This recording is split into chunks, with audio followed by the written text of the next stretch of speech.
જ્યારે કોઈ પણ દુનિયાનો દીકરો તકલીફમાં હોય અને જો એની કુળદેવીના પગ પકડી લે કે માં કુળદેવી તારા સિવાય હવે મારી પાસે કોઈ આશરો નથી, વિશ્વમ ભરી અખિલ વિશ્વ તણી જનેતા વિદ્યાધરી વદન માં વસજો વિધાતા, હે માં તું મને બચાવ.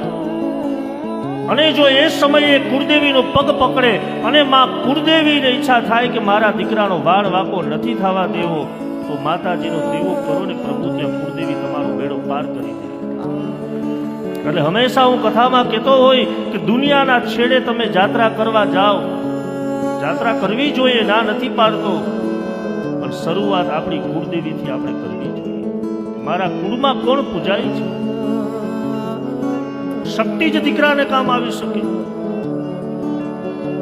આજે પણ દ્વારિકાધીશની જ્યારે ધજા ચડે ને પ્રભુ, ત્યારે દ્વારકાધીશની ધજા